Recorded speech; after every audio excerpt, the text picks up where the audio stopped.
Okay. Thanks, everybody. Thanks, Mark. You might not see Mark on screen today, except his hand, but Mark is our communications director. So he helps with all internet websites communications. So the agenda that we're going to do today is I'm going to give a brief introduction on the concerns that BOLD has and tell you a little bit about BOLD and how we helped landowners protect their property rights on the Keystone XL pipeline. Then I'm going to turn the mic over to Paul Blackburn. He's an expert on pipeline, the technical aspects of it, and he's going to talk about not only the potential risks of a carbon pipeline, but he's going to talk about where the regulations stand at the federal and state level. And preview of that presentation is that there are not a lot of laws that regulate carbon pipelines, which is one of our major concerns, leaving landowners a lot at risk, as well as leaving a lot of counties at risk. Then Paul will turn the mic over to Brian Jorde. Brian is the lead attorney that helped landowners protect their property rights on the Keystone XL fight. So he has over a decade experience just specifically on pipelines, but a much longer career around eminent domain and protecting family farmers and ranchers. And you can submit a question because we're doing it on Zoom. So you can submit a question to info@BOLD Nebraska. Or you can text a question if you're on your phone to 402-302-2611. And I'll say that text and email a couple more times throughout the presentation, but you can email a question again to info@boldnebraska.org. And then you can text a question to 402-302-2611. We held a meeting in O'Neill yesterday, and we'll hold one in York tomorrow. And then myself and Tom Janung, who's a landowner organizer with the Nebraska Easement Action Team, we will be holding smaller meetings in communities all along the Summit and Navigator route to make sure that we're hearing your concerns, connecting you to Brian Jorde for the legal aspects of this fight, and Paul Blackburn, of course, to the technical regulatory aspects. So we have two maps that we're going to share. If you're a landowner being impacted, you've already received a map probably from Navigator or Summit with a letter requesting a survey, for example, that shows where the pipeline could potentially cross your land. We even know that there's a couple landowners that could potentially be crossed by both pipelines. So this is one of the routes. This is for the Summit Carbon Solutions pipeline.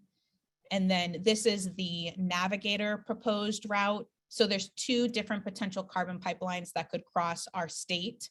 And then there's a third called Tallgrass, which is a fracked gas pipeline right now that's actually about 50 years old. They want to convert from a fracked gas pipeline to a carbon pipeline. That's kind of on the lower half of our state. We're not going to discuss that pipeline today because they will not be using eminent domain. They already have easements with landowners. So that's a whole separate process that BOLD will be talking about over the next several months. But in today's presentation, we're really going to be talking about these two particular pipelines, the risks around carbon pipelines and your property rights. To start out, I just want to explain a little bit about BOLD. If you haven't met BOLD over the last 13, 14 years that we've been around, we got started actually as a nonprofit that can ensure that we're working with, we started BOLD actually as a organization that works with rural and urban Nebraskans. And we thought we were starting BOLD actually to work on a diversity of issues. About 3 months after we started BOLD Nebraska, I started getting phone calls from farmers and ranchers. My husband's in the cattle business, so they knew me through both political things as well as through ranching, and they had a lot of concerns about letters and door knocks they were getting from this pipeline company called TransCanada. That then, over the next 11 years, consumed not only my life, but the lives of everybody on the BOLD team and Brian Jorde and lots of Nebraskans, making sure that people's property rights, our water in the sandhills were protected from this very risky tar sands pipeline that was trying to cross our state. We were one of the first states to actually be successful in stopping a pipeline, and we're really proud about that. That pipeline, as well as these new carbon pipelines, have nothing to do with growing Nebraska's economic livelihood. It has nothing to do with kind of growing the ethanol business, which is something that these carbon pipelines will try to say. This is all about pipeline companies wanting to make a lot of money. The carbon credits that the federal government, as well as California, are giving these pipeline companies is where all the money lies, and why they're all of a sudden trying to rush through these pipelines in hopes that these credits, these tax credits don't disappear, which is something obviously that we're concerned about if we build all this infrastructure across our state and then the tax credits go away. Our first concern throughout all this process and throughout the Keystone XL was that property rights were protected. That's number one. And you'll hear Brian and Paul both talk about that. We as an organization are concerned about climate change. We've never hid that fact, but we also don't think that solutions for climate change should then take away people's property rights, and solutions for climate change should not be essentially just a bunch of greenwashing, which these pipelines are. So with that, I'll hand the mic over to Paul Blackburn. And please know that BOLD and the Nebraska Easement Action Team, those are the two nonprofits that are going to be with you every step of the way. We never abandoned landowners or climate advocates throughout the 12 years on Keystone, and we won't abandon you in this process either. We will be there for you. So with that, I'll turn it over to Paul. Good morning, everybody. Again, my name is Paul Blackburn, and let me tell you a bit about my background. I have a technical background, but I'm also an attorney, and I've been working on pipelines now since about 2009. And Jane asked me to essentially look at all the technology and the regulations and some of the economic issues, and just get an initial sense of the concerns that technical concerns, the commercial concerns, and the regulatory concerns that we have related to this pipeline, to these pipelines. And that being said, to be clear, I'm not a pipeline engineer, so I don't have the expertise that a pipeline engineer would have. But I am able to look through the different kinds of research reports and the different kinds of policy analyses that have been done, and to get a sense of what the concerns are that people who are experts in in pipeline engineers or other kinds of scientists are concerned about with these pipelines. So getting right into this, let me just share my screen here. And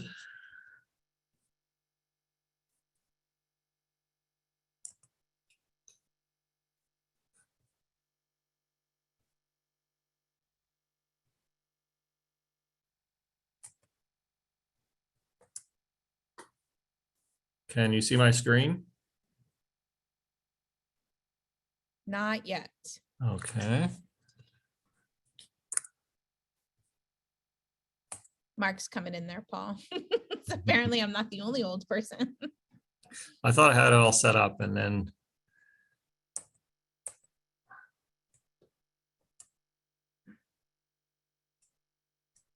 Thanks everybody for being patient. We'll just give 1 second. Mark will go in there and get the slides up.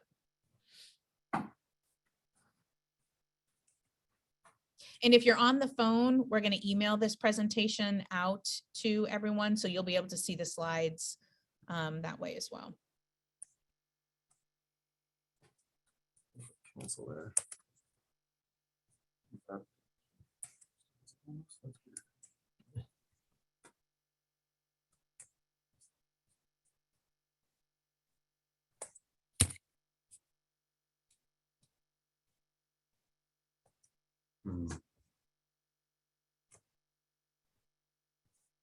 It's a very sure what's going on there.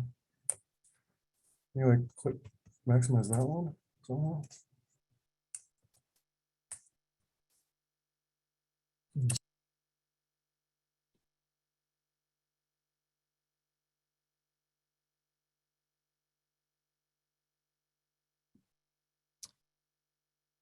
If you want, if the slides are having a difficult time on Paul's computer, I can share them from mine.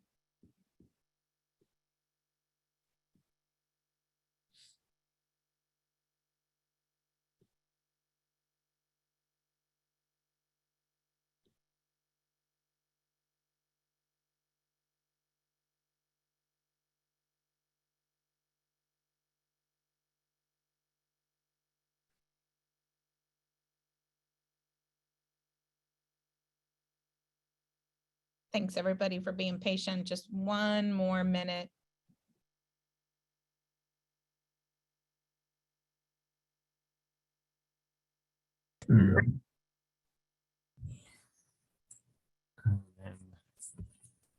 Oh, okay, then I see what's going on. Where's the PowerPoint's right here. Press this button here. I have to pick it. Okay, there we go. Okay, sorry about that, everybody. Can you see it all now? Yep, we got you. Okay.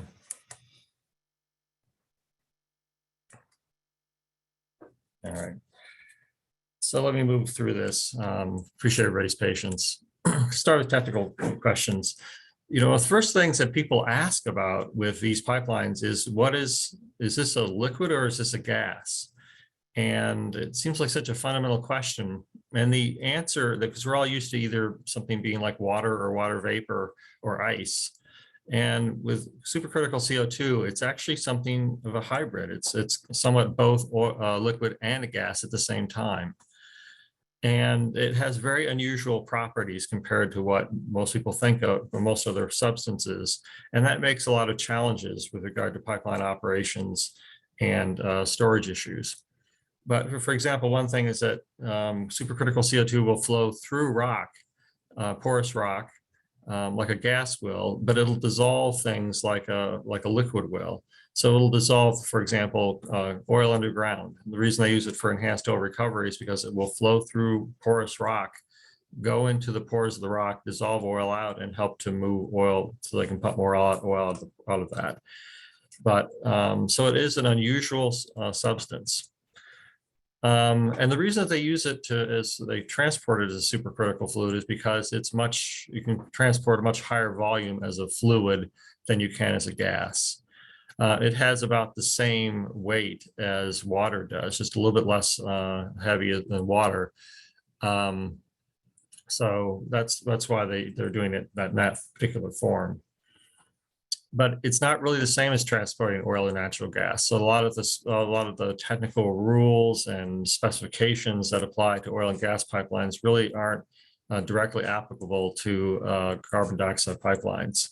And although there are some CO2 pipelines in the country right now, there's not a huge number of them.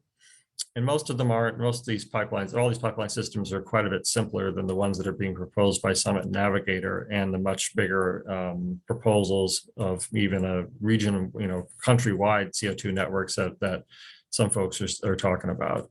So, that means that these pipelines are really unusual and they've never been done at this scale before.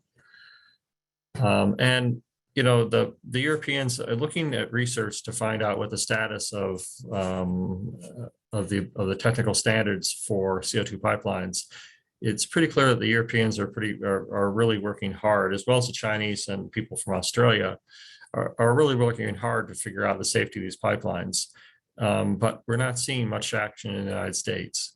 And, we think that the concerns that they're pulling out about the different standards and how these pipelines should be operated should be considered in the United States as well. So we know that CO2, when you mix with water, creates acid and it becomes extremely corrosive. So the industry knows they have to maintain the water levels at very low levels. And if there's any kind of mistakes and water gets in these pipelines, the risk of rusting these pipelines from the inside is quite high. But there's other kinds of risks too, because supercritical CO2 can dissolve certain kinds of hydrocarbons. It can also potentially, if they are not very careful, they can put the wrong kinds of seals, of coatings, and lubricants in these pipelines. And the CO2, the supercritical CO2 will dissolve them, and that could be damage to components of the pipeline. The other thing about water contamination is also that there's other kinds of contaminants in the CO2 streams. They're generally not pure CO2, and other contaminants can cause corrosion, but also they can work synergistically with water to cause higher rates of corrosion. So the amount, depending on the CO2 stream, the amount of water may need to be much less in some than even in others, because of the potential for different kinds of contaminants to have interactions inside the pipeline and cause corrosion. There's also pressure impacts. Supercritical CO2 pipelines typically run at much higher pressures than even natural gas pipelines, oil and natural gas pipelines. And the range for most pipelines is about supercritical CO2 pipelines is between 1200 psi and maybe 2200 psi, maybe a bit higher than that. And so, these are very high pressures. For people who aren't really familiar with PSI, your car tire has maybe 30 PSI in it. So when we're talking about pressures that exceed 2000 PSI, this is the kind of pressures that you might see in a scuba tank or compressed gases of different sorts. Very high pressure. There's lots of YouTube videos showing what happens when a compressed gas tank of that size ruptures, and it's quite explosive. And because of these pressures that the supercritical CO2 is under, it can cause a number of concerns that are somewhat specific to CO2 pipelines, including the potential for running ductile fractures. We'll talk about that. The impact of phase changes, or especially unintended phase changes. If there's a sudden drop in pressure, if there's a sudden drop in pressure in the pipeline, that can actually result in pressure waves coming out as the CO2 converts from a supercritical fluid back to a gas. And small changes in the amount and types of contaminants in the stream may have really dramatic impacts on operations and safety too, with regard to pressure. And it's also not as easy with CO2 pipelines to adjust them for changes in the volumes of CO2 that are flowing through. And there may be impacts to operations safety based on seasonal variations and market cycles within the CO2 emitters. Another thing about supercritical CO2 is that when you drop, when they have a rupture or the pressure drops quickly, it can drop the temperature of the supercritical CO2 very far and actually create dry ice, which is solid CO2, and it freezes at minus 109 degrees Fahrenheit. And when this happens, it can freeze components of the pipeline, and that can be damaging to them. It can also temporarily freeze things like emergency valves and whatnot. So it's a much more complicated material to manage than either oil or natural gas. With supercritical CO2, even though the industry will say, well, this is CO2 is what we use in soda to carbonate beverages. The soda in carbonated beverages is not at 2000 psi, first off, or greater. It's not at nearly the same volume. And with the amount of CO2 we're talking about here, the material safety data sheets for pressurized CO2 make it clear that there are both asphyxiation and intoxication risks. So with too much supercritical CO2 in the air, or too much CO2 in the air, you can suffocate from that. And if even at lower levels, it can cause significant intoxication. We'll talk about that a little bit more with regard to the Satartia, Mississippi rupture. And while people are intoxicated, especially if they're driving vehicles or using heavy machinery, or it's outside in the wintertime, intoxication can result in a very dangerous situation for the people who are exposed to it. But you can see that this is straight out of OSHA documents, that exposure can cause headaches, loss of smell, dizziness, nausea, vomiting, loss of coordination, confusion, loss of consciousness, frostbite, heartbeat irregularities, coma, and death. And it just depends on how long or how high the concentrations are and how long the exposure is. And it's one of the most important things that need to be figured out is what the danger zone is around these pipelines. And that danger zone is going to be different based on the diameter of the pipeline and how much CO2 comes out of the pipe, which is related to how close together the emergency stop valves are. And, we'll talk about Satartia, but, we're looking at potentially miles around these pipes, especially large diameter pipes that could be dangerous. But we need to have that worked out so people understand what the risks are and who's at risk from these pipelines. So in Satartia on February 22nd, 2020, a 24-inch supercritical CO2 pipeline ruptured, and it vetted about 9.5 miles of pipe, and it released over 9,000 barrels of supercritical CO2. 49 people are hospitalized and over 250 evacuated. This was a relatively rural area. Satarsha just has a couple hundred people or so in the population at most. It's a small community. If this had been near a larger community, there would have been many, many more casualties from this event. And here's again, there's a footnote at the bottom here, but this is from OSHA, and or actually this is from the USDA, but it shows what the levels of supercritical CO2 will do to people at different concentrations. And in Satarsha, people were definitely passed out, were unconscious and close to death. And so that suggests that the supercritical CO2 around the CO2 concentrations around them had moved up to 8% or greater in the atmosphere. And those are very dangerous situations for people to be in. Another issue that can come up with supercritical CO2 pipelines is that when a pipeline ruptures, one of these pipeline ruptures, the CO2 starts inside the pipe and outside the pipe, but inside the pipe starts to decompress and turns from a liquid fluid substance into a gas. And that conversion into a gas creates a tremendous amount of pressure because it wants to take up a lot more volume as a gas than it can as a fluid.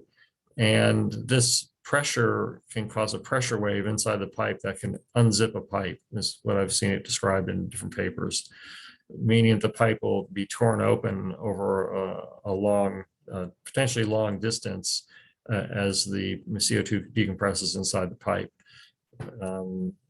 And this can be prevented by using stronger steel or attaching reinforcing sleeves at intervals.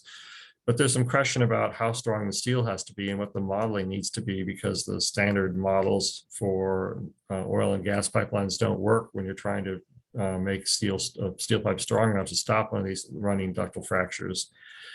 So we need to be looking at what the steel specifications need to be, and going forward, so that the federal regulations will work. This is a photo of a test rupture in Italy of a 24-inch pipe, supercritical CO2 pipeline segment. It was about 50 meters long for this test situation. And you can see that that pipe is laying, after the rupture, it's laying crossways on that trench. The trench is, like I said, about almost 50 yards long. It's up to 8 feet deep in places, and that pipe is just torn to pieces. The pipe is 1/2-inch thick steel, X65 pipe. It's the same pipe that's essentially used it was going to be used in the Keystone XL pipeline, or in line 3 or the other big oil pipelines, although this 24 of those are 36-inch diameter pipes, but roughly the same thickness, about a 1/2-inch steel. So you can see that supercritical CO2 tore that 1/2-inch steel apart like it wasn't there. On the left is what's called an arrestor. It's essentially a composite, a band of fiberglass or some kind of carbon fibers, I'm not sure what, that's wrapped around the pipe, and it can stop one of these running ductile fractures. And on the right is what shows how the fracture stops in pipe that's strong enough. So it is possible to stop these cracks, but that has to be calculated and understood. And if there are arrestors used, how close are they going to be together? Is it 500 feet apart, a mile apart, 2 miles apart? We just don't know. The pipeline companies haven't talked about that. And then when you're talking about ruptures, another really critical issue is the dispersion modeling. And that means, where is this CO2 going to go, and what's the concentration going to be, and how dangerous is it? And there are a variety of models that exist, commercial models and more scientific models that exist, that can predict approximately where the CO2 is going to go and what the concentration is going to be, so we can determine what the danger zone is around these pipelines. And the computational fluid dynamic models will show that based on topography and weather, typical weather conditions. So, if we're going to talk about protecting first responders and citizens along a pipeline, we really need to know what the danger zone is. And these models will give us at least an estimate of how far that is. Now, in Satarsha, from the rupture site to the center of the town was almost exactly 1 mile, but they evacuated areas larger than that around it. And so we're potentially talking about miles of area around these pipelines that are dangerous. But we need to have the modeling be done, and to take account of wind and topography. CO2 is heavier than air, so that means it tends to settle into low spots like valleys, but also people's basements, and it can even stay inside houses for much longer than it is outside.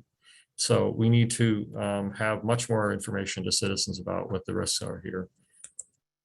And this is a rupture, and we'll see whether the works. This is a test rupture done in England of the CO2 pipelines. This video shows a rupture of a buried, dense phase carbon dioxide pipeline. The experiment was conducted in a safe environment, the DMDGL, Spain Adam Testing and Research Centre, to assess the consequences of such ruptures in terms of mass outflow, crater formation, and dense gas dispersion. The viewer should note that the extent of the visible plume does not necessarily represent the extent of the dense gas mass.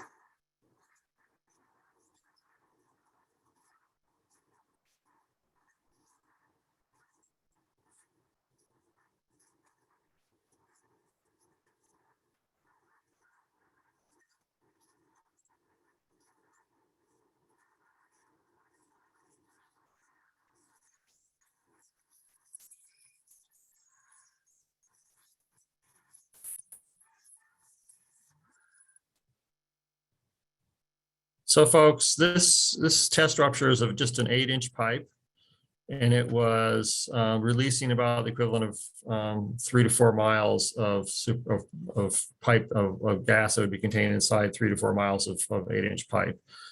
So, and the plume is going to go much further than where the white stuff is. That's just where it is still visible, but the plume is going to go quite a bit further away from that.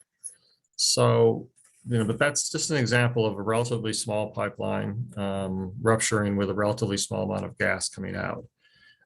There's a lot of, even if it's a same diameter pipeline and you have 10, 15, 20 miles of gas coming out, much longer rupture, much bigger plume, much larger danger area.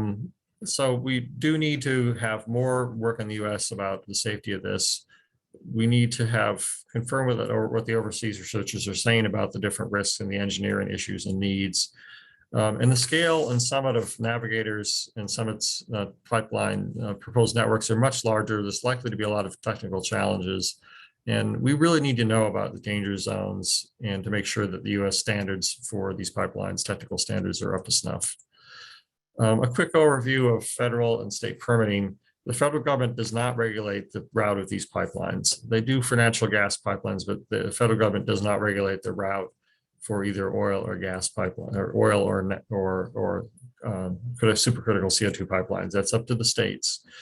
And in terms of pipeline safety, the Federal Pipeline Safety Act at this section 60104E says that this does not authorize the Secretary of Transportation to prescribe location or routing of a pipeline facility. This means that the federal government can't consider safety issues in routing.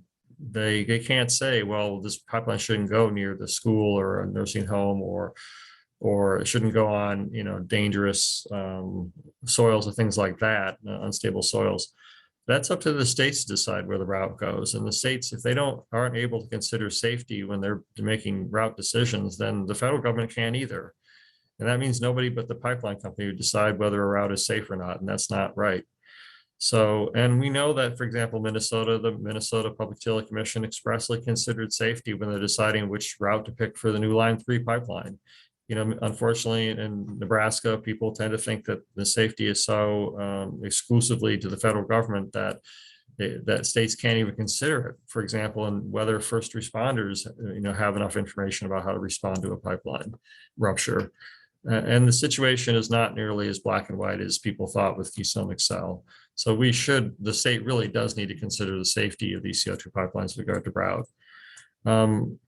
So we'll talk more about that a little bit here, but right now with Nebraska, the answer about what regulations exist is that Nebraska doesn't regulate these supercritical CO2 pipelines at all. Except for they may provide the right to eminent domain, but other than that, Nebraska can say, all right, we can take your property, but we're not going to have any permits. We're not going to have any state laws about reclamation or protecting your property or how they have to do the soil, or how to reclaim the soil after construction or abandonment. They've just given the pipeline companies the right to try to take people's property without having any of the rights to protect their properties. And right now, there are Nebraska laws related to protecting, to determining the route of an oil pipeline and to determine mitigation damages for oil pipeline construction. But these laws do not apply to supercritical CO2s. So when the lack of state regulation on this, under Nebraska law, the county governments, and they step into that gap and act to protect their landowners in the county, act to protect their first responders, act to protect the land and the environment of the county as well. And we would encourage, if Nebraska is not going to step up to the plate and really protect Nebraskans and their land from these pipelines, then the counties need to do that. So that's the situation. Is the federal government isn't going to protect you. Say Nebraska isn't going to do it. So it's really up to the counties to go ahead and start moving ahead on things. And there are quite a number of issues the counties could work on. For example, related to the route through the county, they could do setbacks, they could do post-construction mitigation, and they could also do post-abandonment mitigation. So after a pipeline is finished being used, it's in the ground, and actually abandoned pipelines pose all kinds of risks to landowners, including subsidence and water drainage issues, and interfering with agricultural operations and causing erosion. And there's lots of different things. And, in Canada, for example, Keystone has to, TransCanada, TC Energy has to set aside almost $250 million in a trust fund for landowners to protect them from damage in the future. And in Nebraska, the amount is zero. So a quick commercial overview. So why are all these pipelines being proposed? We've got Summit, Navigator, and Tallgrass, and the Wolf project in Iowa, and there's a couple others in Iowa too.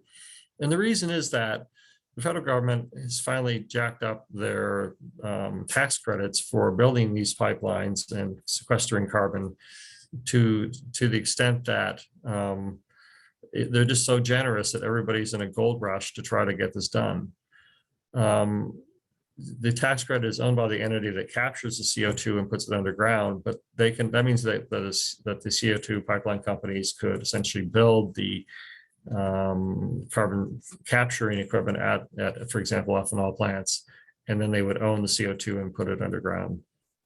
And this, in 2026, this right now it's going up every year, but the tax credit will be $50 a metric ton, and that's apparently the point where it's just creating a gold rush of everybody wanting to jump in. So this could be up to $50 million a year for a Navigator, and it's a very large amount of money, so they're just rushing into it.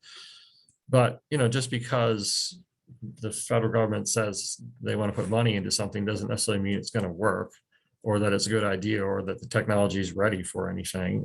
And so we really need to be circumspect about this. At this point, there are a few operating ethanol CO2 capture plants, but just a few, and they're connected to very short pipelines. Again, the industry has some experience with longer pipelines. There aren't that many, but some CO2 pipelines. They mostly go from underground CO2 sources, and they're used for enhanced oil recovery.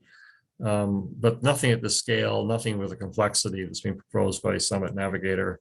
And that's a significant issue. It's just a very different situation that's being proposed now than what the industry's prior experience with supercritical CO2 is. Here's the plants in Nebraska so far that have been signed up. And so there are 9 of them. But there are about 24 ethanol plants in Nebraska altogether. And the question is, are they all going to be hooked up, and where are all those pipelines going to go? Here's a map of overlaying this Summit and Summit and Navigator. It doesn't include the other ones that are proposed. And the question here is, if you start adding more CO2 plants, ethanol plants, natural gas plants, coal-fired power plants, cement plants to this map, just how tangled up is this spaghetti going to get? There could be pipelines overlaying everywhere, and people could have multiple pipelines running through favored corridors multiple pipelines crisscrossing their properties.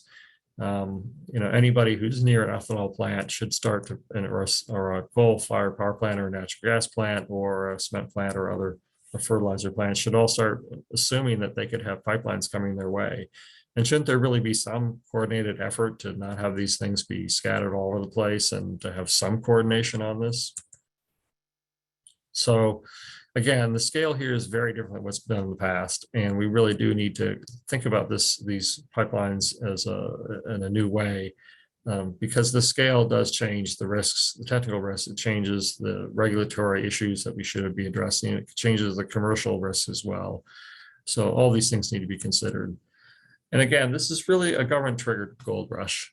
And just because Congress thinks it's a great idea and they want to throw money at it, doesn't mean these projects are going to work. And in fact, many of the carbon sequestration projects funded by the government in the past have failed and wasted billions and billions of dollars. So there's no certain, it's entirely possible this will happen again with these pipelines. So, and that's all I have, but thank you very much. Thank you, Paul. Before I pass the mic over to Brian Jorde, I just wanted to answer some of the questions in the Q&A and throw them out also to you, Paul. And a reminder for folks, if you're on your phone, you can email info@boldnebraska.org with a question. If you're using the Zoom app, you can go into the Q&A. It's on the bottom of your screen and you can type in a question and we'll see that then and we'll be able to ask those out loud for everybody to hear them. So Shelley has a couple questions, Paul, related to if an explosion happens or a leak even, how does that impact? You talked about how it impacted people. How does it impact livestock? And do we have kind of more information on that? Well, livestock would be affected I think very similarly to people. We all breathe the same air. We all have similar biologies. And, I don't think this has been looked into very much. So I'm a little bit speculating here. And it should be analyzed though. But for example, especially with livestock that are large numbers of livestock in a relatively small area, there could be a lot of harm done to that livestock, and it could either be killed or injured as cattle are all falling over as they're beginning to suffocate. And I'm not sure who else is on the call, but places where there are, for example, hog operations. What's going to happen with all those hogs inside a confined area if the confined facilities are filled with CO2? And what are the ventilation protocols to try to keep those animals from being stuck in that CO2 for longer than they are? But this will cause effects on animals very similar to humans, and you could have a lot of intoxicated livestock or livestock just passing out and falling over. And if they're stuck in that CO2 for a long time, then they could all be killed too. In fact, CO2 is used as a euthanizing agent by many laboratories and sometimes in animal shelters and things. It does suffocate. Thanks, Paul. And just a reminder, both for our presenters and people on the Zoom, if you have your mic on, if you can mute yourself. Somebody just mentioned that there was some echo of microphone. So just a reminder. A couple other questions before I hand it over to Brian. Shelley also asked, can counties reject a private pipeline? So I wanted to say a few comments and then I'll pass it over to Paul. 19 counties in Iowa have passed a resolution that is saying that they do not want a pipeline in their county. Holt County here in Nebraska passed during the Keystone XL process. They learned a lot about what counties can and cannot do to protect citizens, to protect the land, to protect the water. So they passed really strong pipeline zoning ordinances that require pipelines to do several things. They have setbacks, they deal with tiling and underground water irrigation. So those are definitely ordinances that other counties could look at and adapt to carbon pipelines. The citizens up in Holt County are actually right now going to request the county commission that they add in carbon pipelines nobody expected carbon pipelines to be crossing our state. We didn't even know that this was going to be a thing until just a couple months ago. So our state is totally unprepared, as well as our counties. So counties absolutely have a right to do zoning around pipelines. They can do setbacks from homes, just like counties in Nebraska did extensive zoning around windmills and solar. They can do the same thing on pipelines, despite pipeline companies will come into your county and threaten lawsuits. They will tell your county board of supervisors and your zoning board that they have no right to do this. This is all preempted by the federal government, and that is a lie. And you have to remind your county commissioners that they can do things. Bold has sample zoning that we have up on our website, and we can also email them directly to you if you send an email to info@boldnebraska.org. And if Paul, if I missed anything, please chime in there. I think you covered it pretty well. And again, I would just encourage the counties to realize that there are significant safety issues, and if a very important one is the safety of their first responders. In the Satartia, there's a great article in Huffington Post about Satartia rupture. And the police went in there not knowing what this pipeline even was. And the officers, there's descriptions of what it was like for them to go into the CO2 and start to realize they were becoming intoxicated, that their air breathing vehicles, internal combustion vehicles, were beginning to stop operating because there was so little oxygen, and how difficult it was for them to try to help the citizens and to do their jobs when they're becoming intoxicated themselves. Even the fire department, which had air tanks and self-contained breathing apparatus, they had to try to operate with all that gear on, and their ATVs, were not beginning to not function well. And so there are very particular needs. And the question is, who should pay for those needs? Should the pipeline companies pay for them, or should the counties have to pay for them? Who should buy all the tanks and respirators? And should they have electric vehicles to get people out of danger, out of harm's way? There were people in Satartia that the firefighters had to just literally throw like cordwood in the back of their ATV and get the hell out of there before it completely stopped working, because these people were completely unconscious and almost not breathing. They were very lucky they didn't lose anybody. But the counties have a right to protect their first responders, their police and fire, and the company's not going to do that. They're not going to work the plan for you. You need to do your own plans. To do those plans, you need to have certain information about the safety risks. And, I think it's really critical for counties to look at that so they don't put their first responders at risk. Thanks, Paul. We have 2 questions around eminent domain, and our next presenter, Brian Jorde, is going to go through that extensively. I'll just say briefly that there is lots of question marks on whether or not carbon pipelines have eminent domain because they're not a common carrier. So Brian's going to go into more detail on that. And the other question around eminent domain was, how can you get involved to fight eminent domain?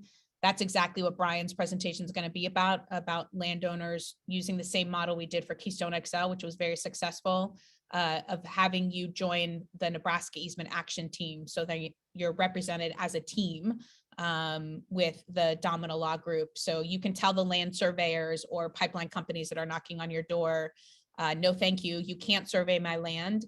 And I'm not going to discuss an easement with you because I'm represented by a legal team. You have to contact my lawyer. Brian's going to talk more in detail about that.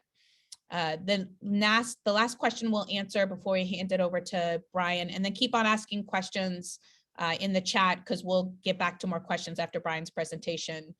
Is Paul, this will be a question for you. It's from Jerry. How do carbon pipeline safety and risk records compare with natural gas and oil pipelines in terms of spill releases per mile, or whatever the correct comparative metric is? I'll say one thing and then Paul will answer it. We don't have actually in America a lot of carbon pipelines to really do a good comparative analysis on. There's essentially an oil and fracked gas spill or accident every single day. Some make headlines, some don't. But because there's not a ton of carbon pipelines across the United States, it won't be as high as oil and gas accidents are. But Paul, please fill in the gaps there. Sure. The research I've seen suggests that the accident rate is not that different from oil and gas pipelines. And yes, these are not necessarily incredibly frequent events, but at the same time, we all need to protect ourselves against infrequent but very dangerous events. And, and the risks here are not fully appreciated by folks. But the data I've seen, and as Jane said, there aren't that many pipelines, not at this scale. So it's not entirely clear what the risk is going forward. Looking at historical risk is somewhat helpful, but it doesn't necessarily define all the future risks. And because of the limited amount of data, it's not clear, but it's going to be probably at least, and there's, at least as risky as oil and gas pipelines. Thanks, Paul. So now we'll turn this over to Brian Jorde. There are lots of reasons folks' property was protected and our land and water were protected from the Keystone XL pipeline and from various other pipelines across the country that Brian has been involved in. Several factors were at play. One, landowners stuck together. They had lots of groups that were doing advocacy and political work in addition to the communications and strong legal landowner work.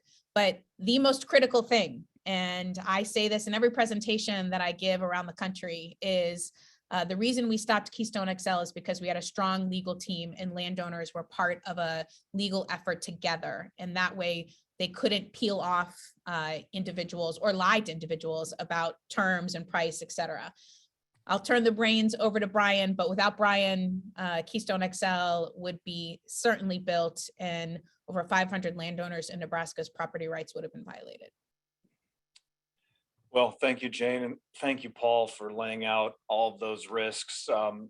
Like they said, my name is Brian Jorde. I'm a lawyer here based out of Omaha, Nebraska. Myself, my partner, Dave Domina, and our entire staff worked for the last 12 years. And in fact, I'm just now wrapping up the very tail end of landowner-related challenges and protections of their constitutional property rights as it relates to the now abandoned TransCanada Keystone XL project.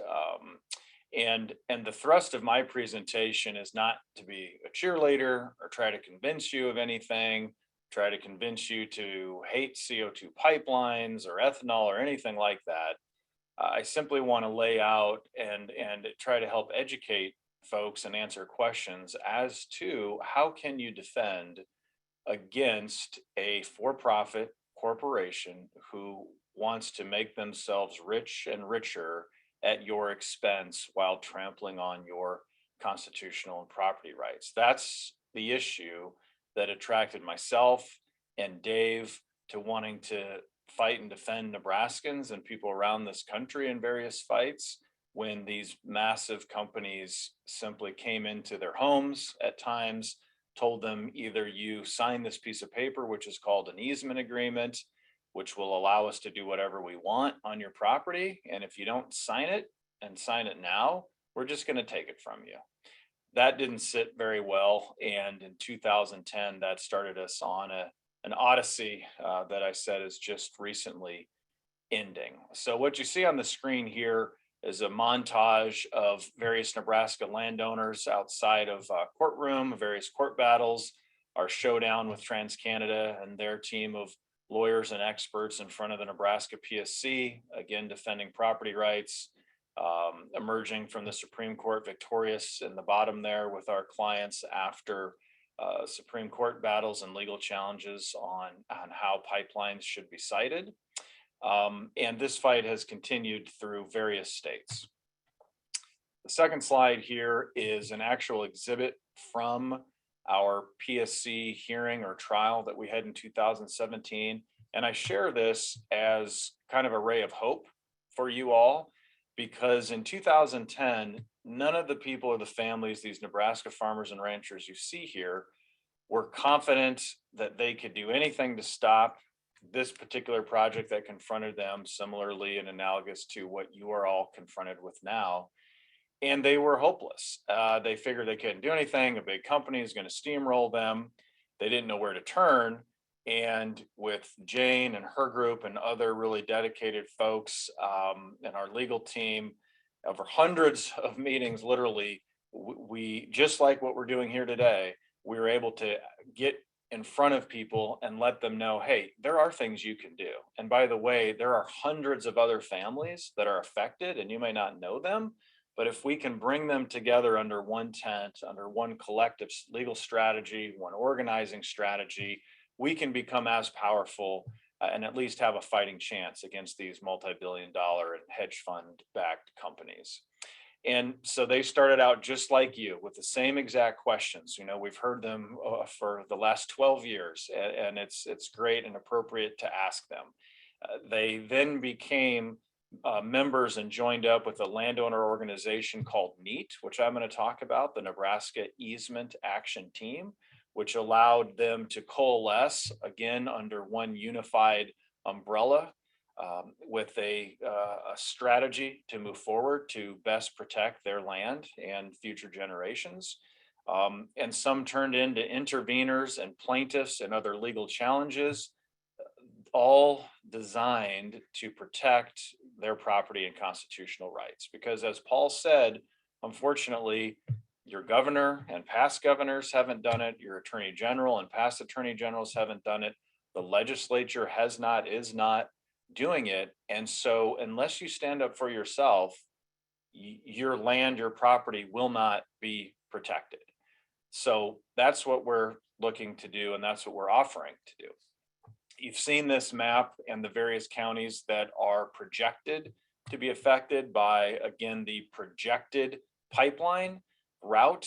The sad thing about these route is this is the most detailed map that these companies, although they'll say they want to be your neighbor and do the right thing, and gosh golly, you can trust them and they're just going to be very transparent, but yet they withhold the actual route. They withhold the identity of the persons who are affected, and they want to quick, essentially under the cover of night, wrap up as many voluntary easements, which simply means they are so annoying and so persistent that they basically hassle you to the point where you want to sign something that you don't understand, is very bad for you, and puts a lot of risks on you, which we'll talk about later. So this is the best depiction of the route that we've been able to uncover, affecting for the Summit proposed project 314 miles.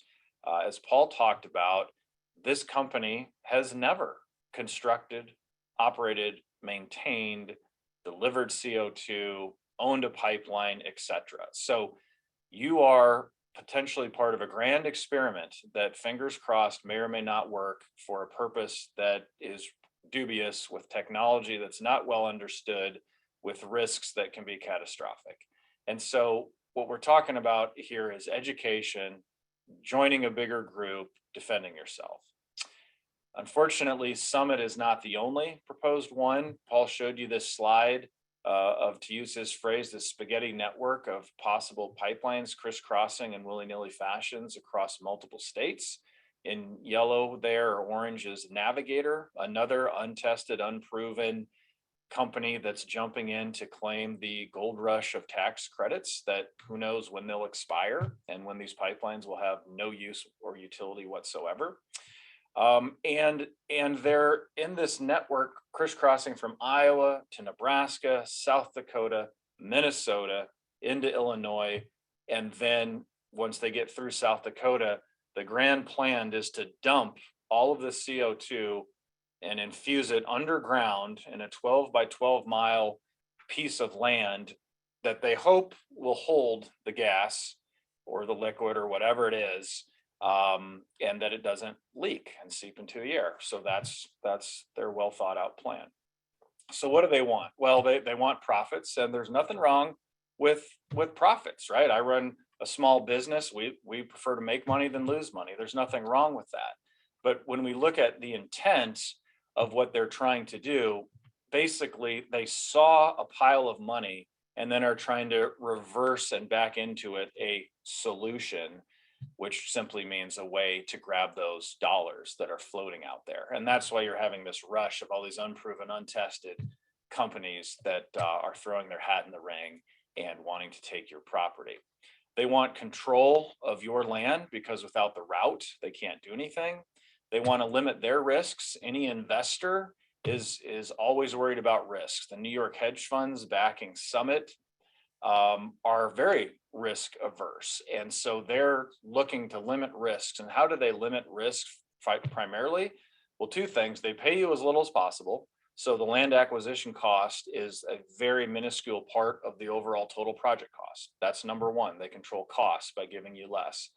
Number two, they put risks on you and try to insulate themselves from certain risks, because the unknown future potential risks that could flow from a catastrophic rupture, tear, leak, spill are the risks they want to limit. And so, yes, you still have potential liability risks, which we'll discuss. They're not going to pay property taxes on the land they take from you. So the easement, the right to use and dictate what happens on that strip of ground that you previously owned in fee title, but now you have a co-owner to some respect. You pay all the taxes, you pay all the property insurance, and we just hope that nothing bad happens. They want to do things their way and not the Nebraska or the Iowa or the Midwestern way. And their way is sending in a team of surveyors that will trespass and have trespassed in Iowa and Nebraska and South Dakota. And they will just try to basically ram this down your throat. And when you go to their informational meetings, they'll have all these different tables set up. And if they don't like the question, they'll point you, go to the other table, go to the other table. And you'll leave there with a lot of words. And when you get home, you're going to say to yourself, well, I don't have any better understanding of when I came here. And that's by design. They want the power to sell, assign, or transfer the easement. So once they have, if they get this spaghetti network of easements for the pipeline across your land and your neighbors, they can flip that or turn around and sell it. And you don't have a put option or a clause that allows you to say, whoa. Maybe I agreed to deal with you, but I don't want to deal with China or Saudi Arabia or any of these other sovereign wealth funds or anyone you could sell this now very valuable project to. Again, they have exclusive control. You have no veto rights. And after all, it's your land. It's the land you have owned, you have worked, maybe you've inherited it or passed it down. You have that vision of your future, and it's going to impact how you operate, whether it's cutting across an acreage and you don't use it for income producing, or whether this represents your livelihood. So these are high level look at the things they want and some of the ways this can negatively affect you. Eminent domain, just a very broad overview. So within the Constitution, the Fifth Amendment of the United States, within our Bill of Rights, the last clause, which is called the takings clause, or it's known as the takings clause, to take something from you, it has, as I have it on the screen, nor shall private property be taken for what? Public use without just compensation. So our threshold question is this project that is privately owned, coming from a finite amount of CO2 producers on their privately owned pipe, dumping it somewhere in North Dakota, right? Not fueling our cars or doing any of these things they could maybe say is a benefit. Is that a public use? Is that analogous to the interstate, which is the classic eminent domain example where back years ago, and then of course with any expansion on ramps, etc., farmers' land predominantly were taken so that an interstate could go through. Now those farmers didn't like it, and I don't blame them, and they needed to be paid fairly, justly, as the Fifth Amendment dictates. But we can all see, even if we don't like it, that at least that does fall under this rubric of public use. That passes the smell test of public use, in that any of us can get in our car, get on a bus, travel across it. Even if I say, well, I don't drive, how could I use it? Well, do you wear clothes? Do you eat food? The transportation and efficient transportation network is something that you utilize one way or another. So, okay, even if we don't like this eminent domain and this taking, we can understand that, right? We put that in the box of something that makes sense, even if we don't like it. But then we look at these kind of projects where really it's a handful of rich people getting together and let's just take everyone's land so we can get more rich. And that is really where I think this starts to break down at a threshold level. Now, unfortunately, the Fifth Amendment, through various court cases, can get watered down. And sometimes you hear the phrase that gets us away from public use to like a level lower of a public purpose or a public benefit. Now, here in Nebraska, our Constitution virtually mirrors the federal Constitution of the United States, and we also have a public use hurdle, so to speak, for these companies to get across. So how to protect yourself from these potential land grabs that are going on right now? Well, obviously education. Your first step, and kudos to you for being here, is just to get more information. You don't have to believe everything I say or Paul or Jane. That's not the point. The point is just become a little bit more educated. So even if you think you should sign up with these people, you at least have a better idea of the risks and what you're getting into and what you're going to subject every owner in the future, your family, your kids to. So landowner rights. If you own a piece of property, we don't really think about it. It's just, well, this is mine. But there are certain specific rights, and just briefly to run through them. Surface rights, you get to occupy the land. You can be on the land, which also means if you have the right to occupy your land, you have the inverse right of that, which is to prevent others that you do not want coming onto your land, like uninvited surveyors who will trespass and then say, oh gosh, I thought we had an oral understanding. And you're like, I've never talked to you. I'm not sure how we could have an oral understanding. Okay, vegetation rights. Obviously, you can plant crops, you can improve a pivot, you can put a buildings, a bin site. You have rights to what is underneath the ground, right? Mineral rights. You have rights to do and prevent what happens above, air rights.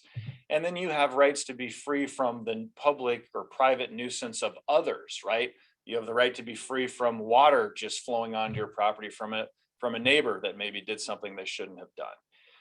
And these rights are all great. If you have fee title, right, you've got the warranty deed, you're sitting pretty, you are essentially the king or the queen of your castle. Now, how can these rights be taken away or limited or watered down? Well, if you give, or if a pipeline company takes an easement from you, whatever that says in all the fine print developed by probably 100 lawyers to make sure they are putting as much on their side and in their favor and the least in yours, whatever that says is what you've given up. Okay. And that's why it's so important to be informed and then come together so that if we get to that point where we have to even deal with them on the contract terms, that we are negotiating collectively for the very best terms to protect you. All right. So what's an easement? Well, it's the right to do whatever it says in that easement within the law on, under, across, through your land forever till the end of time. And they pay you once in today's dollars without any inflation escalators or future kickers. If these pipeline companies and specifically CO2 are going to try to utilize eminent domain, which is unclear, but if they're going to try to utilize it against holdouts, well, at that point, they will have to, put forth an offer and they'll put forth a proposed payment. But what happens there is they don't even have to negotiate in good faith after they've made a one-time offer to you. And so that's where, again, it helps to have people that understand what they're doing to help negotiate the very best terms for you if you get to that point. But if they get the easement, then they get that strip. They'll have a roughly 110-foot strip for construction that usually lasts 2 years. So your ground's all torn up. Heaven forbid if it's going through ranch land and now you've got your cattle over here, you've got the water where they get their water over here. And now how are you getting across it? That's a complete mess. They go diagonal. They don't just go along the fence line like you wish they would. It's diagonal, cutting right across, can interfere with the pivot, with the irrigation, with tile, all sorts of those kind of issues. So again, very important to know what's going on before you would simply sign something just because they're so annoying you want to get them out of your house. All right, so what is the Nebraska Easement Action Team? Well, this is a proven model that we have taken to multiple states that started out here in Nebraska and grew out of the group of people I showed you in the second slide, those different landowners, and was started officially in 2012. So from 2010, this movement started on the KXL pipeline. After 2 years or so, people got together and wanted a formal structure. So we, on behalf of landowners, created a landowner run organization, and that was called NEAT, the Nebraska Easement Action Team. So that if and when we have to protect and defend your land and your constitutional rights and try to get the best deal, at least that we can, if this project is going through and is inevitable, then there was a network and a system and a team ready to do that. So we built the coalition of landowners, one strong voice, which is exactly the model we're trying to do here. Talk about don't build the army after the invasion. So here in Nebraska, you have an opportunity, but the window is closing because there hasn't been any type of application or any type of construction or any type of affirmative step of actually getting this pipeline in the ground yet. And so we need to get busy, for those of you who care enough about your property to defend it now. And so that's really the pitch of what this is we want to hear feedback from you when this is over by email, phone call. Are you even interested in doing this, right? Is this important enough to you to continue to learn more about it? A few pictures here, because you might think, well, you think explosion, right? And I'm not trying to scare anybody, but they happen. They happen more often than they should, and people have died, and land and livelihoods have been destroyed. But here's just, the basic trenching. This is a photo taken out of a client of mine from Texas who is dealing with the pipeline. And, this is what it's going to look like tearing through your field, your home. And then they're going to have to, lay the pipe and bend it and twist it and turn it all around. And that's all kind of obvious. But what can this lead to? Forget the explosions. What about other things? Well, here's a photo, again, taken from my client's home down there in Texas. And what happened is, because the digging and because of the methods they were using and because of how close they were getting when they weren't supposed to their home, it started cracking and started hurting the foundation, and the home actually started cracking like this. And you might say, well, I've seen that before. Okay, that's just one little crack. And so what does that represent? Well, it represents kind of a negligent way of going about it, trying to quickly put this project through, not doing all the things, rushing. And it greatly affected these people because in constructing this so close to their home, they also cut with sewer line, okay? And the sewer line, client was out of town, there's backup into the home, black mold, and starts filling the home and being created. They come back after a couple weeks and the home's completely uninhabitable. You can't live there. So the home had to be torn down, right? Their dream home where they wanted to live had to be torn down. And even though we got that resolved, we didn't have a time machine to go back and undo what shouldn't have happened. So it's not just about the explosion or the really kind of catastrophic or eye-catching risk. There are all sorts of little risks that could affect you in very real financial ways. All right, they will say, don't worry, we're going to take care of all the damages. And look, it's our pipeline, it's our CO2, and whatever happens, we are always ultimately responsible. Well, that sounds good. But with anything, unless that's in writing, and even that, right, because you can have a contract dispute in the future, but try to get that in writing, because anything they say doesn't mean a thing. Right? Just because they're talking, it doesn't mean anything. What do they agree to, and where is it in this, maze of legalese that they give you in these boilerplate agreements? Well, here's an example, and this is actually a client of our firm's from a few years back. You could Google this story out of Auburn, Nebraska. And this highlights risks of not just today, if the pipeline's there and we're all conscious thinking about it. What about 20, 30, 40 years from now, when they've made all their money, they're not maintaining the signs that warn you where the pipeline is or how deep it is beneath the soil? Those signs have all rusted out, fallen down. They're not there. And now you've got owner number 2 or 3 on the property after you. Well, here's what happens.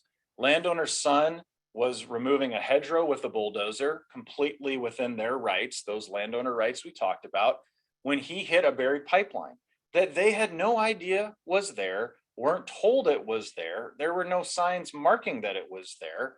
And what happens? Well, about 6,000 barrels spill, okay, 252,000 gallons. And at the bottom of the story here, the spokesperson for this particular pipeline company told the reporter at the time that they didn't know if the landowner's son would face any penalty, or if there was a sign, or if there was warning about the buried pipeline. So they didn't know. Well, what do you suspect happens, right? The pipeline company that says, don't worry, if something happens with our pipeline, we'll take care of it. They sued our clients for over $5 million in federal court. Okay, and why? Because this caused the pipeline company to shut down the money flow of the money, the product flowing through. And so they had a business interruption loss. And why doesn't the farmer just pay us $5 million? So these are real world Nebraska examples that should at least make you pause. This is another example that came in on an online contact form to us a few years back. And they were promised at the time they would be paid a set yield, 175 bushels for corn at $8 an acre. If there was any damage during the construction or maintenance or operation, or they come back in a year or so. And lo and behold, this particular individual had damages, suffered losses, and the pipeline company, it was just phone tag. You couldn't get anywhere. It's, oh yeah, we'll call you back. Oh, he doesn't work here anymore. And just on and on and on, trusting them on what they said, didn't get it in writing, and years before they accepted just mere pennies on the dollar just to be done with it, right? Again, real world examples of what you're facing. So what you don't know, you can't be like this, the person who just wants to be frankly ignorant about what's going on, and good for you for being here. So what does NEAT do for effective landowners? If you get involved with NEAT and our legal representation, we instantly start dealing with any communications between you and the pipeline company. If you are represented by counsel, they cannot come to you directly, nor can their agents, the surveyors, land agents, etc. So if you just don't even want to hear from them, no letters, no emails, no texts, no knocks on the door, one major benefit right out of the gate. Secondly, it's compiling an invaluable amount of information, not only across Nebraska of what's really going on in different communities, what are we hearing, but also in Iowa, South Dakota, North Dakota. And that's incredibly exciting from my standpoint, because this is going to be the first of these large efforts of collective landowners and groups across the states where we can really share real-time information from state to state. You'll have communication and information on the latest goings on and legal tips and best practices. There'll be Zoom meetings so that you don't have to drive a couple hours or take a lot of time. You can call in and listen in. You can follow us on Zoom and we can stay connected. And there will of course be legal actions if deemed necessary and appropriate to protect your constitutional rights. What that looks like right now, I don't know, because until we see exactly what they want to do and something becomes more official, we won't know for sure which avenue to take. But that's going to be an important aspect of this. And then if those things all fail, or if you're someone saying, you know what, I don't really want to be a part of that, I just want to be protected, that's fine too. If we get to that point, then there'll be the collective negotiations. So hopefully you're not going to find yourself in the shoes of these people from the past that we hopefully are learning and improving from on the mistakes they made. All right, briefly, I want to run through again the importance of understanding what the easement is. You know, typically if you get an easement or a contract, people just go right to, well, how much are you paying me, right? That's kind of the seductive term. Well, how much is the money? And you forget all the things that actually matter. The price is the least important, because if you don't have appropriate protections, again, if we have to get to this point in negotiating, if you don't have appropriate protections, I don't care how much money they paid you, because it's not going to be enough, right? If you are the one or nearby where some catastrophic event occurs, or as Paul fielded that question, that your herd of cattle die, and then guess what? Your cattle die, and so what do? Well, you try to fight a massive pipeline company because there were no protections in the agreement. Good luck with that. Number two, you call your insurance agent and say, hey, I need to put a claim in on these cattle. I say, well, what happened? Well, this dang pipeline ruptured. Oh, is that right? What is that pipeline transporting? Well, I have CO2 as far as I know. Okay, let me call you back.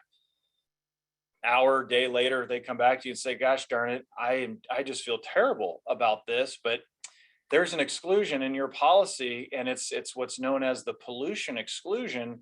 And it says right here on page 50, subparagraph 6, sub BA35 in 8-point font, that your losses aren't covered. So thank you for paying your premiums all these years, but there's nothing I can do to help you, right? And then you can decide, do you want to sue your insurance company? And good luck with that.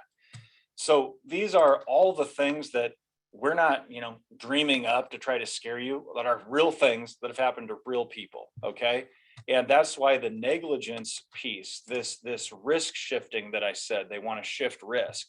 Unless this agreement says the only way a landowner is ever responsible for any damage or for any monetary payment to any injury or damage in any way related to this pipeline or any of what's transported within it, is if that landowner willingly, knowingly, maliciously takes some type of action against the pipeline.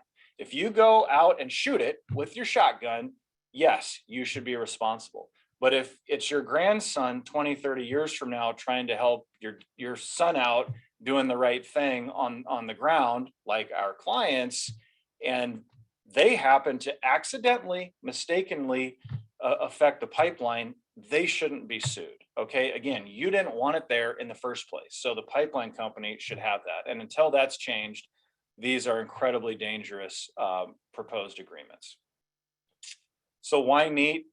Summary again, there's no one else that's helping you. That's probably the biggest thing. We've done this for the last 12 years in Nebraska and elsewhere, and kind of have a good team and a good system with Jane and her team and Paul and the technical experience and all the people behind the scenes and frankly nationally that are concerned about these projects, that are willing to help out in various ways. And we want to give you the opportunity to do what you cannot do on your own. You could hire the lawyer that does your estate plan, and they may be able to get you to a certain point, but it's unlikely that you alone could affect the kind of change that 100, 200 families together could.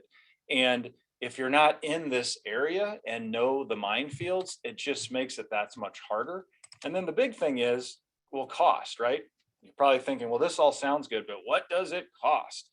Well, it costs whatever your fraction is of the total amount of families that get in. So you go on your own to hire your local lawyer, totally fine. But guess what? You are paying 100% of the freight. Join in with on this model, again, like we've done it before and like it's worked, it's your fraction. If there's 100, then you're 1/100th. So the question is, can I hire someone else on my own for 1/100th of the cost of hiring a firm and a team that's been through these battles? So that's really, it's as simple as that. That's the model. So phase one, we're in phase one, landowner outreach, landowner education, information sharing, hearing about stories of what's going on directly on the ground that you're facing. Phase two, analyzing, bringing any necessary legal actions on your behalf to protect your constitutional rights, because again, no one else is looking out for you. And then phase three, if and only if we need to get to phase three, is that negotiation to best protect you as much as we can. So everybody wants to change the world, but nobody wants to change. This is one of these things that has been brought into your lap, you're confronted with, and you can be the ostrich that we looked at and just hope someone else tries to fix it for you. Or you can realize that this is the part of democracy where if the people that you've elected haven't put the laws in place to protect you, it falls back in your lap. All right. And we're a vehicle and a team here ready, willing, and able to help if you're all interested. And so with that, I will open it up to any questions. Thank you, Brian. There are a couple of questions that I'm going to ask that have been sent in on the Q&A chat, and I'll just read them so then you can answer them. A couple were also for Paul, but we'll get to those in a second. One is, can landowners be held liable for pipeline rupture damages? And I know you answered that a little bit, but if you just want to maybe put an exclamation point there. Yeah, so the answer is absolutely Yes, 100% yes. Can, are, it happens from various places. And I've dealt with various lawsuits like this in the past. So the answer there is yes. And if there is something that's catastrophic, what the lawyers for the pipeline company, which usually are the lawyers for their insurance company who might have to pay out if there is some type of negligence on the pipeline company's part, is they try to find how many people can we, what's called third party or sue to bring into this litigation that we can maybe shift some blame there. So Mr. and Mrs. Farmer, didn't you drive a combine? And combines are very big and heavy, aren't they? And you drove that across this pipeline route. Well, yeah, of course, we have to farm. We have to do that. Aha, okay. And that would have been going on before this spill, this rupture. Well, yeah, every year. I mean, that's what we harvest. Okay, and then what about grain trucks? And I suppose those are pretty heavy. And you go down this whole thing and it's like, well, but we didn't do anything wrong. Well, we'll see about that. Maybe you did. And that's the problem. That's the problem, is that you can be brought into a lawsuit at any time if they can even have a vague link to why you're potentially liable. Thanks, Brian. Another question is, are you or anyone else contacting the Nebraska counties in play? I'll answer one part, and then Brian, if you have other additional pieces. We are going to put together a packet for counties and send it to the county commissions along both the Navigator and Summit. That has a cover letter from us that explains what counties can do around pipeline zoning, and then includes the sample resolution that some of the counties in Iowa have passed, saying that they do not want these pipelines crossing their counties, as well as a shortened version, because the whole county zoning regulations are pretty long, but a shortened version of the whole county zoning regulations that they passed on pipelines as an example. So that's one thing we're going to do. In that letter, we will offer the services of our team to explain things further via phone or coming in person to county commissions. And then we're going to encourage all of you to do the same thing, to take the sample resolution, to take the sample zoning, go into your county commission meeting and say that you want to see these protections put in place to protect the landowners in your counties. Yep. Brian, is there anything else you want to add, or Paul? Yeah, I just briefly, I mean, I think you summed it up, but beyond just what we've talked about, that's all part of also the benefit of becoming involved, because we've already been kicking around and Paul's done a lot of good work on improving the ordinances, right? And then we'll have the network to get that out into the field. So at least you have a fighting chance county by county to protect yourselves. So there's so many benefits of what we're doing and offering. Great. Then the next one is, some people think, and you explained this a little bit, Brian, but I think just reiterate it. Some folks think that this is the same as wind. So wind easements, number one, wind companies don't have eminent domain like pipeline companies do, although we don't think carbon pipelines do. But wind easements are a yearly payment to landowners. Can you talk about how, is this a yearly or just a one-time payment? Yep, sure, great. So wind companies, again, whether you're for them or against them, they at least work with people. I've worked with plenty of them across Nebraska and other states, and they'll at least work with you to try to locate the pad where the turbine is gonna sit in a place that doesn't interfere with farming, or at least minimizes it. And the big thing is they pay annually. So what could be a nuisance or what could be a liability, you're actually turning it into an asset in a way, in that you are participating along with their profits to a certain extent of your payments. And wind doesn't spill very often, and wind doesn't explode very often. And so there's just so many differences of how people are treated financially, and also the risks that they're taking as between this underground untested pipelines that they're proposing. Great. And then another question is just on the technical aspects of signing up for NEAT, Brian, and how much it will cost. So do you want to kind of give the broad strokes of that? Yeah, and so you saw in some of my slides that Nebraska, gosh, what is it? Nebraska Easement.org. I forget the website, but that site was dedicated and again started for TransCanada. It's going to be transitioned into CO2. Again, we're kind of getting the ground rolling here. We had our first meeting yesterday, and this is our second meeting in Nebraska. So that will be a great resource for kind of high level details. And on there, we will have, again, you know, just like we've done in the past that has worked, we'll have a sign up sheet that's available, and then there'll be a breakdown. For now, what I would like to do is anyone who's on here, get your information to Jane or Mark, and then they'll get it to me, and I will send out a letter explaining more of what we talked about today. I'm frankly working on finalizing what the agreement would look like, because again, that depends somewhat on the participation level, and we're just getting started on that.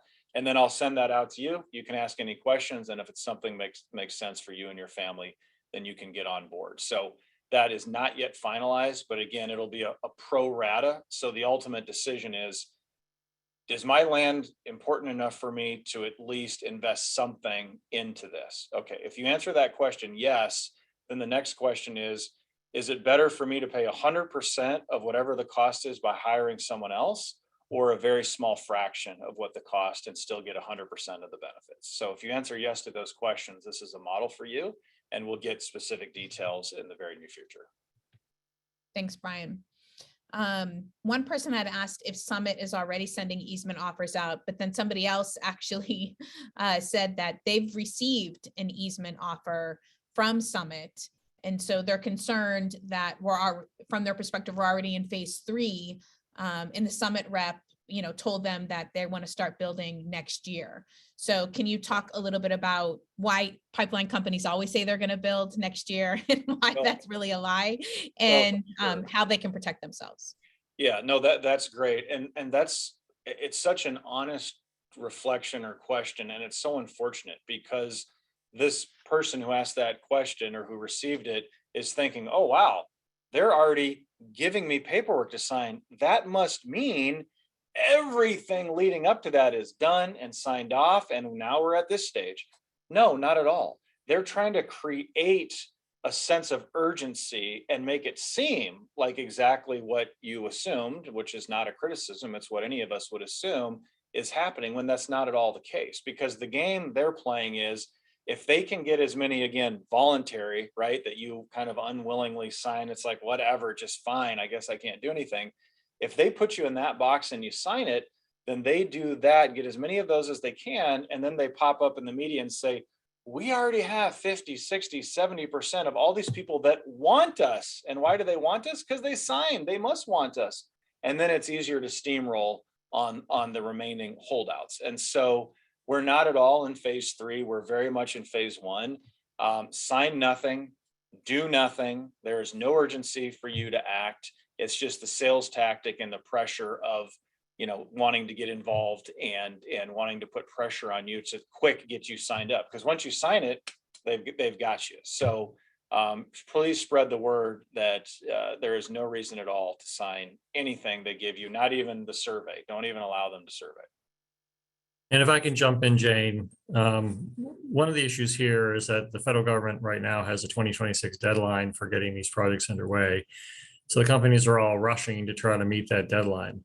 That being said, they're also lobbying simultaneously to extend the deadline, and Congress could certainly do that. And it would seem to make sense to make sure that we know about these pipelines, the risks, we know how to make them safe and how to keep them safe, that they're well planned, that there's not necessarily this big spaghetti, catastrophe happening in the future.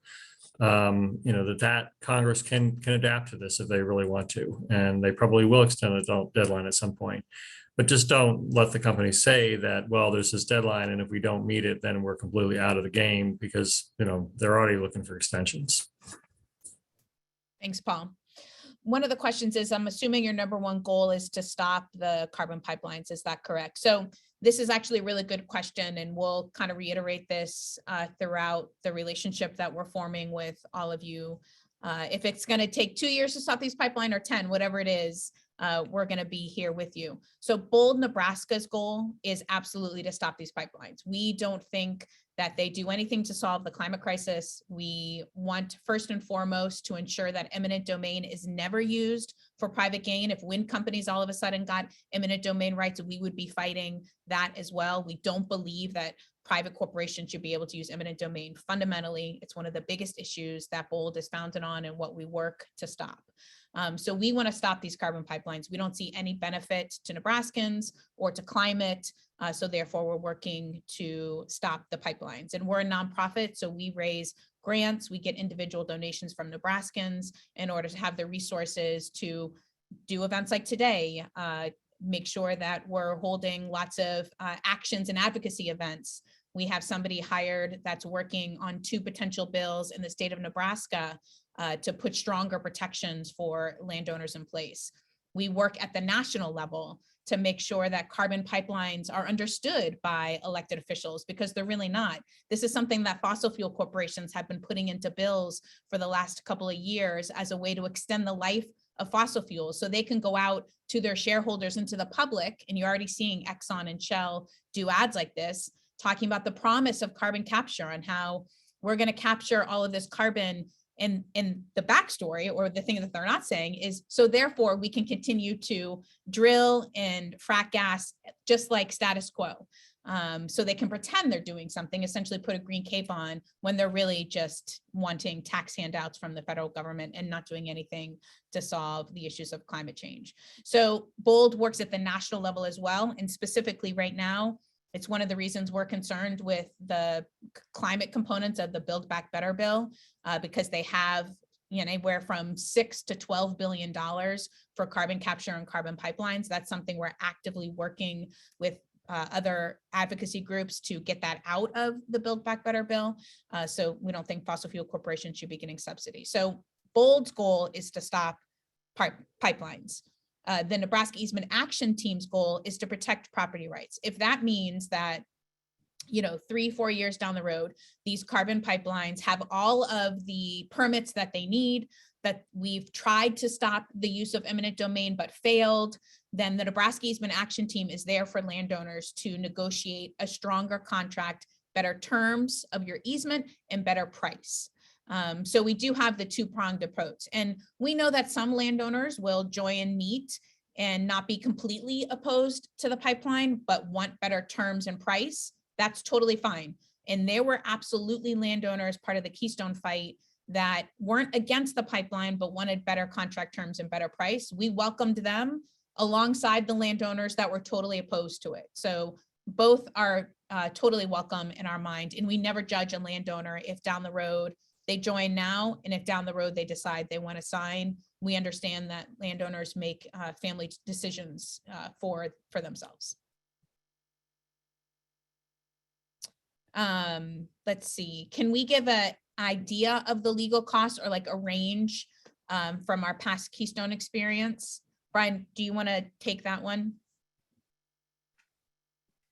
Yeah, I can try. The honest answer is it's incredibly difficult, and here's why. When in 2010, when we're meeting with the first people before there's any need, there's any of this, did we think it would be 12 years of my life, of my firm, of our resources, of our time and our energy, over 200 individual lawsuits that had to be filed and fought and go to court, and 200 appeals and to the Supreme Court and back to the Supreme? No, I mean, it got so out of hand, so to speak, that I wouldn't even want to scare anyone by bringing up what that costs, because I don't at all envision this being anything like that. And so I can't tell you what I think it will cost. I simply can't. And it would be foolish of me to do that, because as soon as I put a number out there, it almost guarantees that it's wrong. What I can tell you is that the model we're looking at, again, it's pro rata, so everyone's treated the same and fair and no special deals. And then the question is, can we put a cap so that families can budget, and you can think, okay, well, maybe this will take a year or two, and X number of thousands of dollars I could budget for this over that period of time, and that's reasonable, that makes sense. I had a landowner yesterday, we were in O'Neill, ask, well, is this going to cost me $50,000? Because I really want to get involved. I want your help.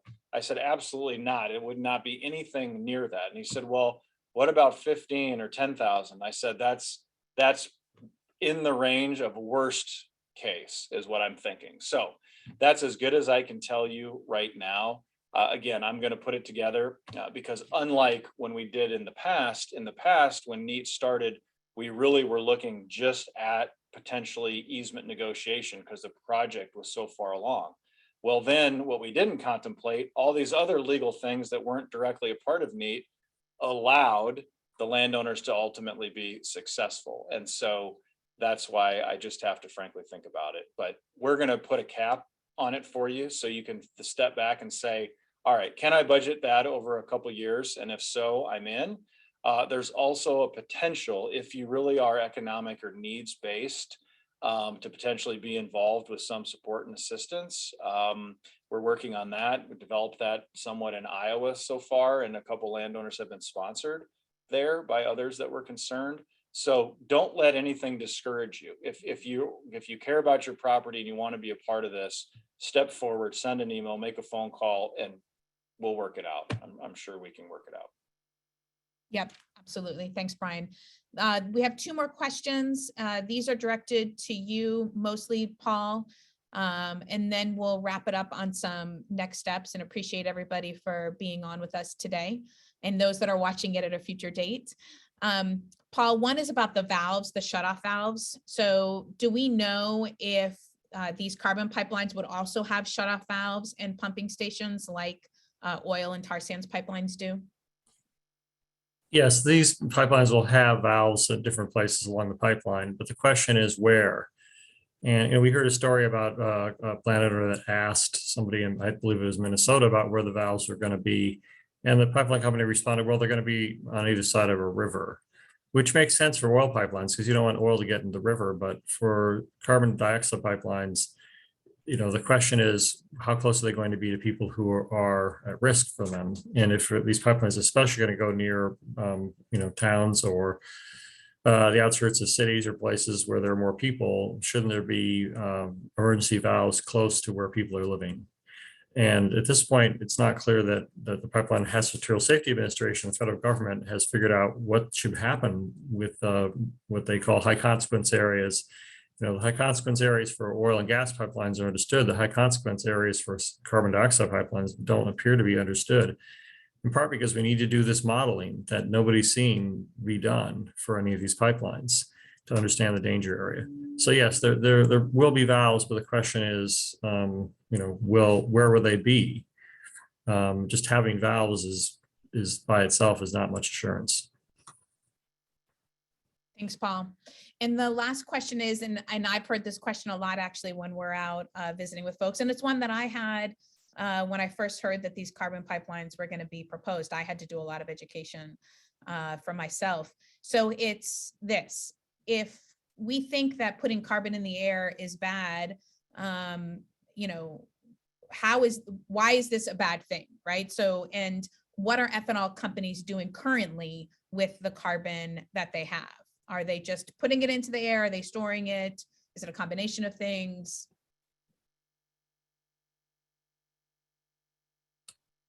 That's a question for me, Jane. Yeah, sorry, Paul. Yeah.